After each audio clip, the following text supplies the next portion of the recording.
నిజంగా ఆడవారికి ఎన్ని సామాన్లున్నా సరిపోవండి. ఇంకా కొనాలి, ఇంకా కొనాలి, అవి కొనాలి, ఇవి కొనాలి, మన వంటగదిని చక్కగా అలంకరించుకోవాలని బోల్డన్ని కోరికలుంటాయి. కొంతమందికి మన వంటగదిని చాలా స్పెషల్‌గా అలంకరించుకోవటం చాలా చాలా ఇష్టం. అంటే అలంకరించుకోవటం అంటే ఏం లేదండి, మంచి మంచి సామాన్లు కొనటము, షోగా పెట్టుకోవటము, అలానే మనకు వంటగదిని చక్కగా నీట్‌గా పెట్టుకోవటము, ఇవే కదా మన ఆడవాళ్ళకి కావాల్సినవి. ఎందుకంటే మనం ఉదయం మొదలుకొని వంటగదిలో మనం యుద్ధం చేస్తూనే ఉంటామండి. పొద్దున, మధ్యాహ్నం, సాయంత్రం యుద్ధమే యుద్ధం అనమాట.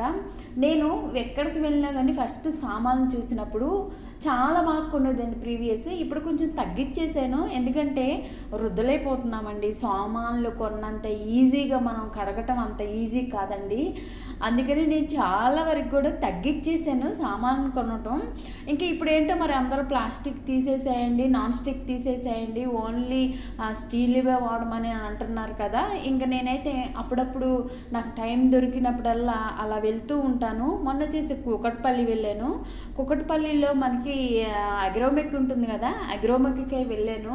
సో అగ్రోమెక్‌లో బోల్డన్ని ఉంటాయండి. అగ్రోమెక్ గురించి ఇంక చెప్పనవసరం లేదా, స్టీల్ ఫ్యాక్టరీ కదా, స్టీల్ నుంచి డైరెక్ట్‌గా వస్తుంది కదా. సో ఫుల్ వీడియో అయితే నేను ఆల్రెడీ చేసి మన ఛానల్లో ఇక్కడ లింక్ కూడా ఇస్తున్నానండి. కావాలంటే మీరు వాచ్ చేయండి. నేను ఎప్పుడు వెళ్ళినా కానీ ఏదన్నా ఒక వస్తువు కొనాలంటే నేను అక్కడికి వెళ్తాను. అక్కడికి వెళ్ళి కొని ఆ వీడియోను కూడా మీతో నేను షేర్ చేసుకుంటానన్నమాట. మనకి ఏదైనా కానీ పెళ్ళిళ్ళైనా కానీ, అలానే గిఫ్ట్లు ఇవ్వాలన్నా కానీ, కొత్తగా పెళ్ళైన వాళ్ళకి కానీ ఇక్కడ స్టీల్ సామాను బోల్డన్ని ఉంటాయండి.